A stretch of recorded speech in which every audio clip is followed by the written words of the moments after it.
What's going on, everybody? My name is Aiden and welcome back to another video. Ladies and gentlemen, today we have a Chicago Bulls and Phoenix Suns game reaction where there were certain times in this game where the game could have got out of hand for the Bulls, especially in the first quarter, especially in the fourth quarter.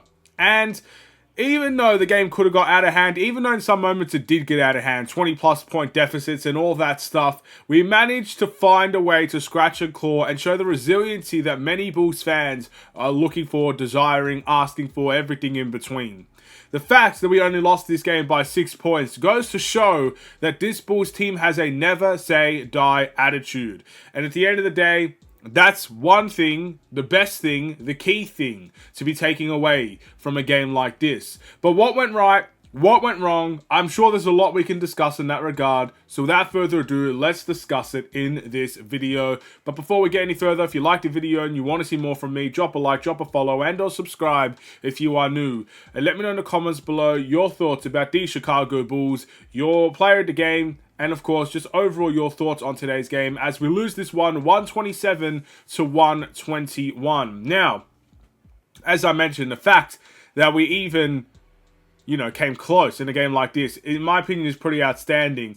But, this game did get out of hand. There were a couple of times where we went down 20 points in the game, or at least within the 15-point range. We had to scratch and claw our way back to single digits. And even though we got close, even though I still had belief almost until the very end, I think what we have to give credit to Phoenix is, one, their game management, I think, was really outstanding. Their substitutions were phenomenal. And every time we did come back, they made sure to bring in their key guys that were making the difference in the game to put us to bed.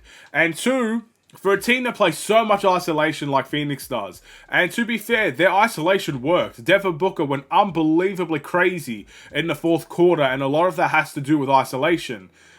The fact that they had the assist numbers they had as an isolation type of team, in my opinion, is pretty impressive as well. So they won the assist battle, and they won the rebounding battle as well, but they also won the isolation battle, I would say. So two key areas for the Bulls where we don't necessarily shine in the isolation anymore, but two key areas that we allow Phoenix to win in.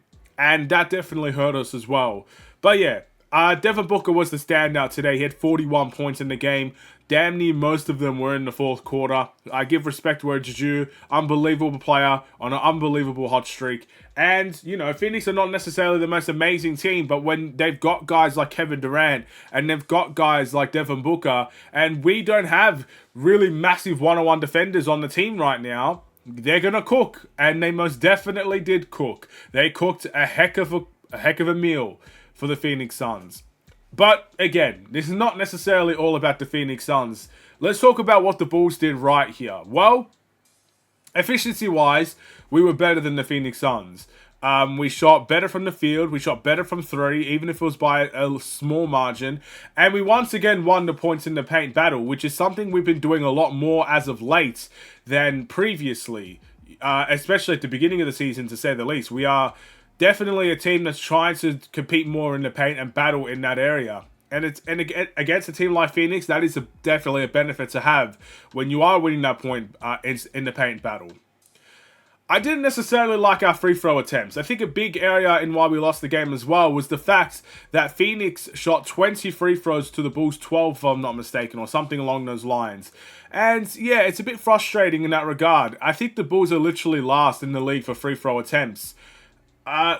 You have to give some elements of that to the way that we play. We definitely want to beat people in transition, space the floor, run, and all those things doesn't necessarily lead to foul calls. And even though Kobe White has stepped up his ability to get to the line recently, him alone will not get you free throws. So it's a bit upsetting in that point, in that regard. I think the Bulls have to do a better job of finding their way to the line and also limiting other teams' ability to get to the line.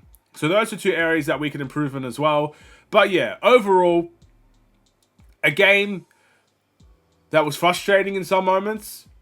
But when you look at it in the grand scheme of things, I think it's another win for the Bulls in a small way. The fact that we were able to come back, climb back, scratch back, never say die attitude. Those are all things you have to take away from a game like this. The last thing I kind of want to mention, and this is a bit hard to mention because I don't necessarily think there's a specific way to guard a guy like Devin Booker.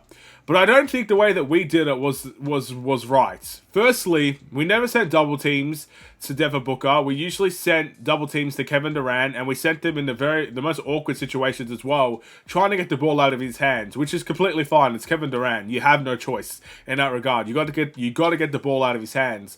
But when Devin Booker is beating you in isolation, beating you in pick and rolls because we're switching really poor defenders onto him, we made it too easy for him, I would say.